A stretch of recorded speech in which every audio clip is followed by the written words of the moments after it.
You ever have one of those moments, you're in the shower, on a walk, and bam, an amazing idea just hits you, seemingly out of nowhere? Well, where do those ideas really come from?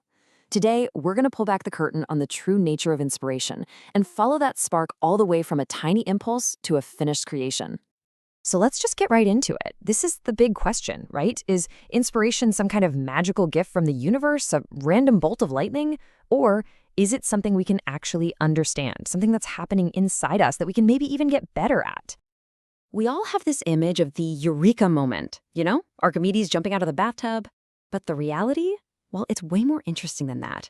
Inspiration isn't magic, it's biology. It's actually a message, a carefully crafted signal sent from the deepest, most powerful parts of your own mind. Now, to really get this, we need to make a quick but really important distinction. There are two kinds of ideas. First, there's what you might call conception. That's like solving a puzzle when all the pieces are right in front of you. But then there's inspiration, that feeling of pulling an idea out of thin air. It feels like it comes from nowhere. And that's what we're talking about today. And to guide us on this little journey, we're going to use a really cool metaphor.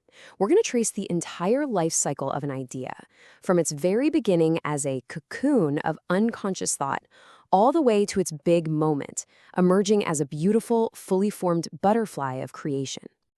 So let's start at the very beginning, the biological spark. Where does that first little impulse actually come from? Well, the answer isn't in what you're consciously thinking about. It's way, way deeper than that. So, stripped down to its core, what is an inspiration? It's basically a signal from your unconscious mind. It's flagging something it thinks would be a really good move for you. And it doesn't just send you an email, no. It packages that signal with a rush of reward hormones, which is exactly why a new idea feels so amazing, so brilliant. Think of your unconscious as a master bartender. Seriously. For every idea, it mixes a custom hormone cocktail. It gives you a shot of dopamine for that get-up-and-go energy, a little noradrenaline to sharpen your focus, some serotonin to keep you feeling good about it. And hey, if it's an idea about connecting with people, it'll even splash in some oxytocin. It's a tailor-made chemical push to get you to act. So why is our unconscious so darn good at this? One word: horsepower. It's estimated to process information over 300,000 times faster than our conscious mind. While you're consciously trying to figure out one thing, it's in the background, running millions of simulations, weighing risks, and finding the absolute best path forward. It's a supercomputer.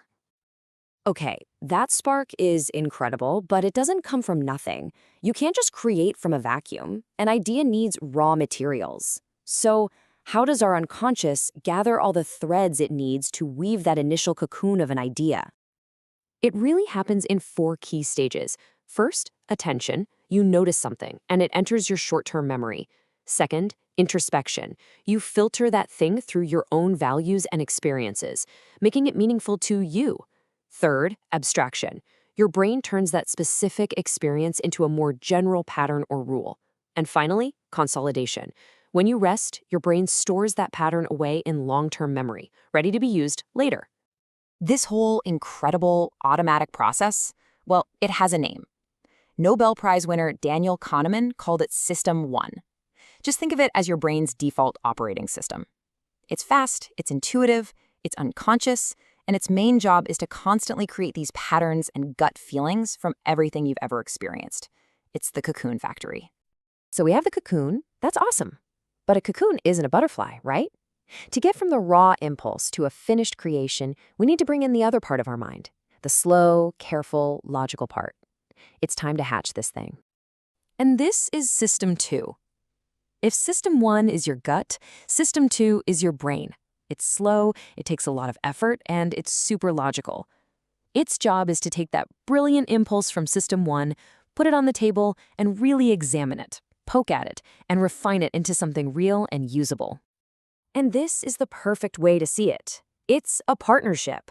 System 1 is the genius artist, the pattern generator, creating the cocoon.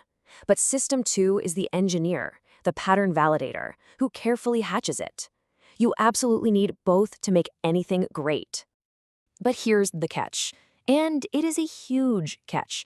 As Daniel Kahneman famously put it, our System 2 is inherently lazy.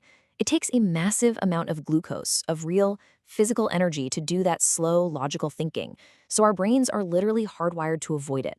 And that's why so many brilliant cocoons just never hatch. So what do we do about this? How do we overcome this fundamental biological bottleneck?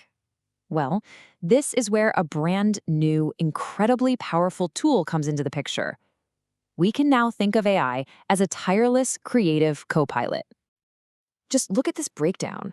Our human system 2 gets tired, it's pretty slow, and it's limited to whatever we can remember. Now look at AI as a system 2 assistant.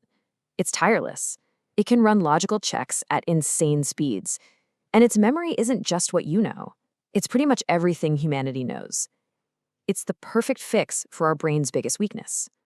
The key advantage AI has is something called time invariance.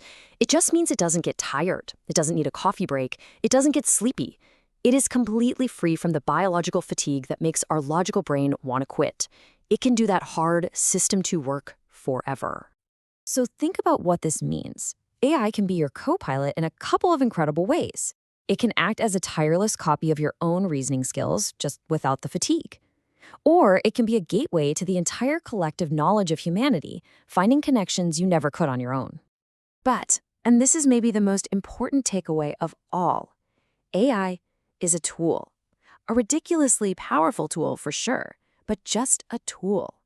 The quality of that initial spark, the richness of that idea cocoon, that still depends 100% on you. It depends on the richness of your life, your experiences, the quality of the soil you're growing your ideas in. And that leaves us with a pretty profound question to think about, doesn't it? If AI can handle all the heavy lifting, all the tireless, logical work of System 2, then what becomes our most important job in the creative process? Maybe it's simply to focus on living rich, interesting, and meaningful lives, to cultivate that unique inner world where all great ideas are born.